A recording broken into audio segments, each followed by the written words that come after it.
talaga kuya pamilya nyo ngayon. Mga alaga nyo. Yan po talaga. Parang alagang-alaga nyo po ah.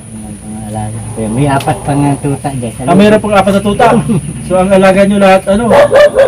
2 rabbit, 4 na aso, 4 na tuta, 4 na manok. 5 sa akin, may nag-ikit. May kita ng manok nyo.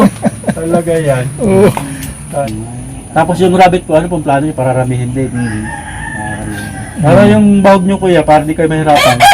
Alam niyo po kuya, kahit ano pong damo Kahit na... po yung dahon ng saging, paborito po yan. Bilog na ang dahon niya, ang tangkay daw nga po yung pulo.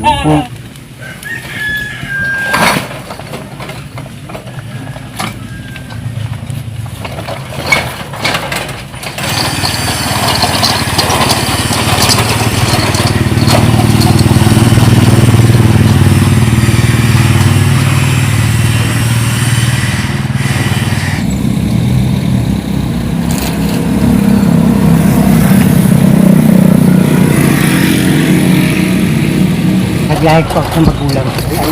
Naglayas ka lang po. Paano ka po nabuhay? Ano po ang ginawa mo dito? Pagkabud.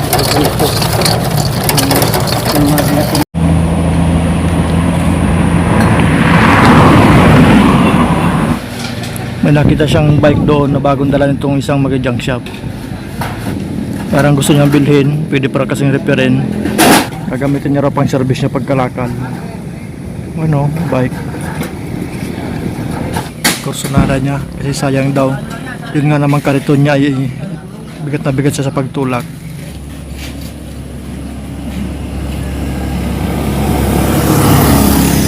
Tawad po, no?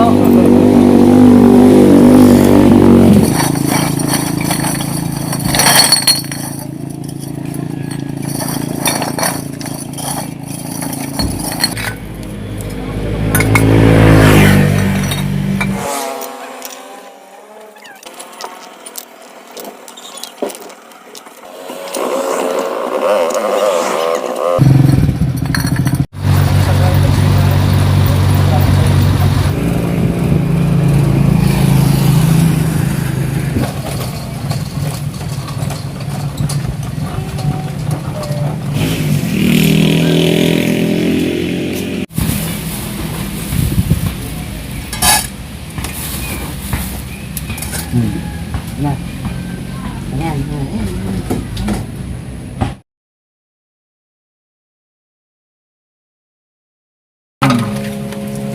Second. Bibilihan ko rin pala nga.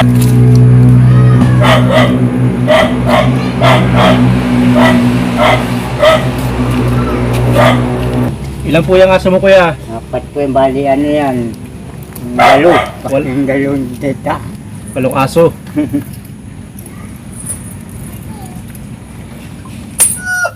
na kilo yun. 4 na kilo. Yung manok na yun. Oh, grabe yung laki. Natin yung anak pa nga. Ang taba nun. Tandang na yan. Ano pa lang po yan, 2 taon. 2 taon. Oh, marami ng bahog na inubos yan. Pero nakakatuwa at ang laki oh. Mga saso yan eh. Kaya ang lalaki. Ah, dito ang tulugan mo. Yak, pacha. Dali. Pacha, dali. Dali lang ko. Dali. Dali na, dali. Ayun. Wow. Mamo rito. Mamo. Buti hindi nawawala.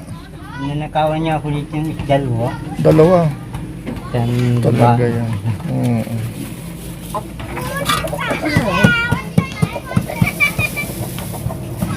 Sakay po, dala-dala nyo ito laging kariton nyo.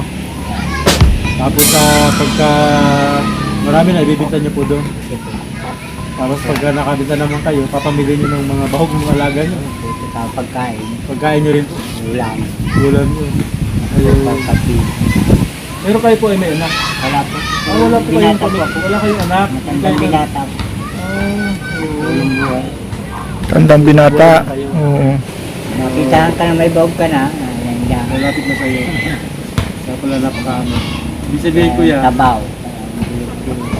Oo na. Kulang-kulang 2 kilo. Laki. Ilang bis na po ito nagsising. Wala pa po yung sisig pa yan, bata pa yan. So kayo talaga kuya, hindi na po pala nag-asawa. Ngayon niligawan niya ako.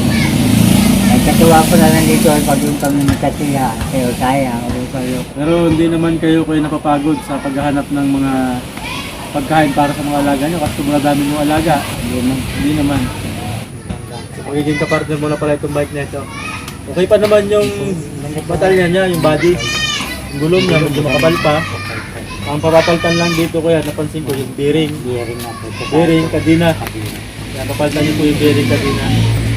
So gagastos ka dito siguro kayo pati yung pino, mga 1,000. Nila po, marami lang. Barato man lang po ito, parang mga 80 ang isa. Pagawa ko. So mga 1,000 kuya, may upuan na pati ito. Para mas maging magaan sa iyo hanap buhay mo. May gusto ibigay sa iyo, Toksigi. Para at least makatulong sa iyo. Mabuo mo na yung pangarap mong bike karton.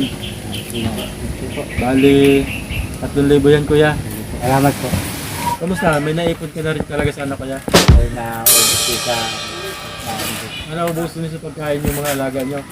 So hindi ka talaga nakakaipon para mabuo to. Tapos kumisa po may tinatago kumisa. May nang tutukoy nga. May nakukuha pa. May nang nanakaw. Yun pala malungkot. Dalhin mo sa pagawaan kuya para pagbalik namin, makita namin to buo na itong sidecar mo. Yan, maraming salamat nga po pala, Dok Sige. Sige, salamat po. Sa pinadala. Yan. At sa wakas, yung pangarap ni Kuyang Kariton, mabubuo niya na.